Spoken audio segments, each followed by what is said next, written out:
Entre un rassaut de chauves, un bagad à New York et une ville bretonne envahie de schtroumpfs, 2025 en Bretagne a été l'occasion de quelques infos insolites qu'on n'avait pas vu venir, mais qui nous ont quand même bien fait rire. Par exemple, le 19 février et les 100 pintes de Gérard Le Saint. Petit retour en arrière. On est à Paris, quelques heures seulement avant le dernier match de Brest en Ligue des Champions.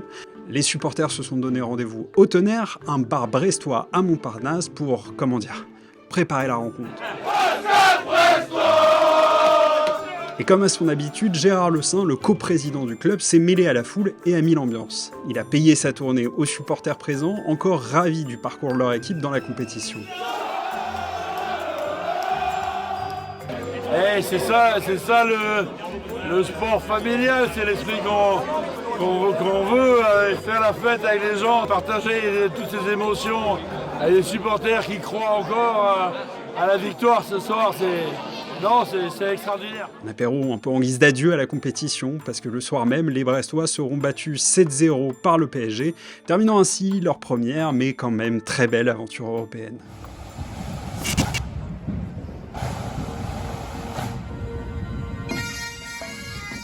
Un mois plus tard, c'est de l'autre côté de l'Atlantique que les Bretons nous ont surpris. Le 17 mars, le bagad de Perros-Guirec a défilé sur la 5e avenue au cœur de New York pour la Saint-Patrick. Ils ont porté haut les couleurs de la Bretagne et 8 ans après, le bagad de Lorient. New York, c'est irréel. La fête en elle-même, là, on n'est pas encore complètement dedans, mais on voit que ça grouille de partout. Les gens, il y a une ferveur vraiment. Tout le monde est habillé en vert, avec des trèfles partout. On sent que c'est un Lorient en version encore plus grande. Et puis on a eu la chance d'être accompagné par énormément de personnes de notre secteur, du Trégor. Et on les a vraiment avec nous dans le cœur là, parce qu'on a des quantités de messages de retour et d'affection qui font qu'on n'est pas tout seul sur cette avenue-là. On a vraiment tout le territoire de la côte de Granit Rose avec nous. Retour en Bretagne maintenant avec ce show impressionnant qu'a vécu Morlaix en avril. Le pilote professionnel Sylvain Masson a réalisé plusieurs sauts à moto par-dessus le kiosque de la ville. Originaire de la cité du Viaduc, il réalise là un rêve de gosse. C'est un sacré objectif, ça a été un sacré défi. Ça fait des années, étant gamin, que je fais de la moto et je m'étais toujours dit que c'était faisable de le faire.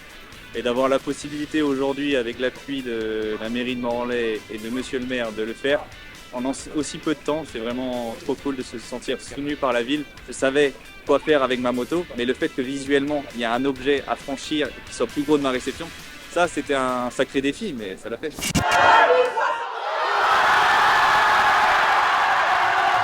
Et on le sait, les Bretons sont des pionniers, toujours prêts à faire tomber des records. Après 2 tentatives, la ville de Landerneau a enfin écrit son nom au Guinness Book, en battant le record du plus grand rassemblement de schtroumpfs, avec 3076 petits bonshommes bleus rassemblés dans la Cité de la Lune ce 17 mai. Ça fait plaisir, Landerneau, on est là et on sera toujours là. La Bretagne, on vous bat tous. On est champions du monde, on est trop fiers des champions du monde. Avides de records, les Landernais ont même récidivé. En juillet, ils ont battu le record breton de la plus grande chaudière.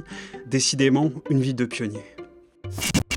Et on passe l'été, on arrive en octobre, avec un festival dédié à cette catégorie de la population trop souvent laissée pour compte et pointée du doigt, les chauves. Il y a des chauves dans l'assemblée ou pas?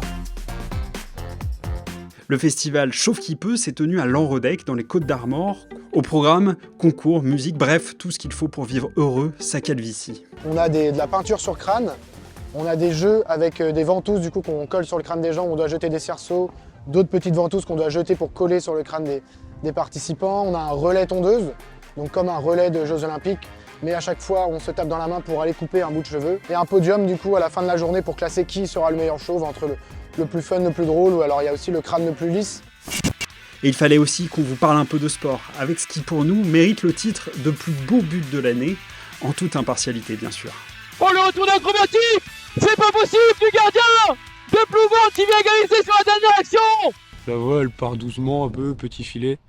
Et là je vois les gars qui commencent à crier, à me sauter dessus, je dis ah non elle est pas dedans quand même. Et puis du coup je suis parti en courant voir le public et là, ouais la petite larme quand même.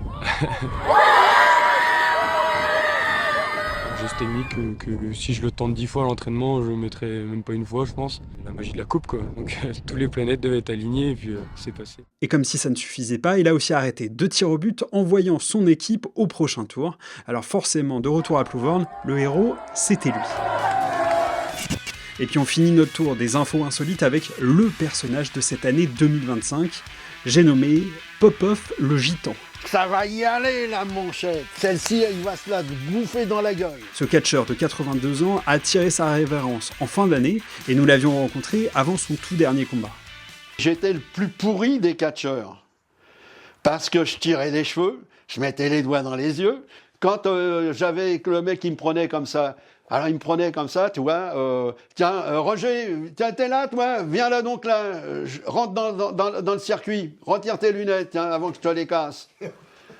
Voilà, je vais te faire voir quelque chose. Tiens, bah tu tombes bien, le voisin, tiens. Tiens, non, bouge pas, fais voir ça, là. Le mec, il me prenait comme ça, tu vois, il était comme ça. Là, je prenais comme ça. Le mec, il était comme ça, j'arrivais, bam! Ouais, un coup de boule, boum! Regarde bien tes jambes, hein, n'aie pas peur, hein. N'aie pas peur, hein, t'es joyeuse. Tu vois, regarde bien. Paf! Boum! Je mettais un coup, le mec, il prenait un coup dans les couilles, boum! Voilà, on espère qu'en 2026, les Bretons nous apporteront encore plein d'histoires du genre, mais en même temps, on n'en attend pas moins d'un peuple qui fête la nouvelle année dans une eau à 3 degrés.